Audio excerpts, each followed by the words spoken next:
La Junta de Supervisión Fiscal radicó al mediodía de hoy ante la Corte de Distrito Federal la petición de quiebra para Puerto Rico al amparo del título 3 de la Ley Federal Promesa. La solicitud se hizo luego que el gobernador anunciara que la isla se acogería a dicho mecanismo para salvaguardar los servicios esenciales a los ciudadanos y el pago de nómina de empleados públicos, así como a suplidores. Sobre el impacto de esta determinación para Puerto Rico, conversamos a fondo con el analista Ángel Rosa. Buenas noches y gracias por estar con nosotros. Gracias a ustedes.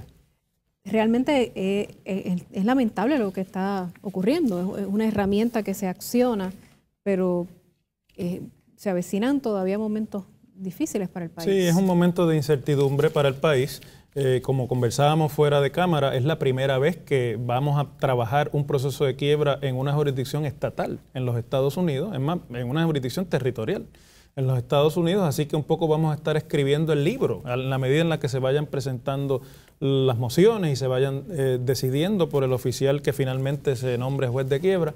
Ciertamente, sin embargo, yo creo que se ha accionado tardíamente el mecanismo, no había que esperar tanto tiempo para saber que la deuda es impagable, que las obligaciones del país no se podían cumplir si se iba también a cumplir el pago de deuda. Pero no había que cumplir primero con una serie de requisitos para tener la opción. Bajo promesa había que esperar tener el plan fiscal y obviamente la Junta retardó el plan fiscal por casi 6 meses cuando rechazó la primera versión del plan.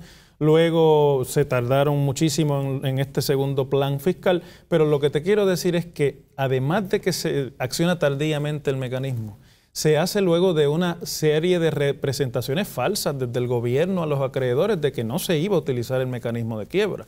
Se hizo en la campaña política y se hizo por meses hasta el día de hoy.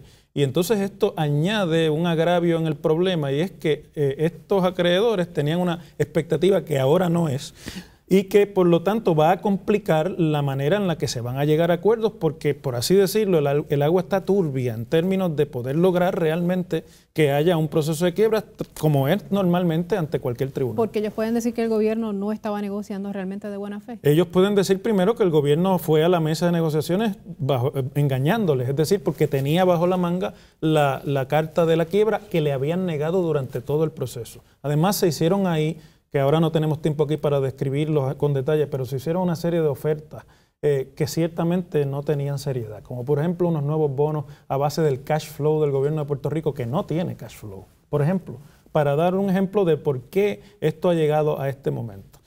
Lo que viene ahora, pues yo creo que es fácil, es decir, de prever, no va a ser fácil para el país. Claro. Va a haber un oficial de quiebras nombrado por el Tribunal Supremo de los Estados Unidos, las demandas se van a ver en Puerto Rico, se va a decidir a base de las mociones y de los reclamos ante ese oficial de quiebras de cada una de las partes y en la medida en la que el gobierno vaya añadiendo acreencias. Tendrían que verse todas las demandas aquí porque hay algunas donde en la última emisión de bonos bajo la pasada administración se allanaron a la jurisdicción del Tribunal de Nueva York. Sí, pero como se radica la demanda en Puerto Rico, pues la inmensa mayoría se verán en la jurisdicción de Puerto Rico. Eso no quiere decir que el juez va a ser un puertorriqueño ni es un juez del Tribunal de San Juan. Se los va a determinar no sabemos, de hecho, a quien nombre. Quién será. Pero entonces, a base de las mociones que se hagan ante ese juez, se decidirá primero qué acreencias se van a pagar, cuáles no van a estar en el proceso de quiebra y se va también a decidir por un juez, no por el gobierno de Puerto Rico, cuáles son los servicios verdaderamente esenciales que no están disponibles para estar dentro del proceso de quiebra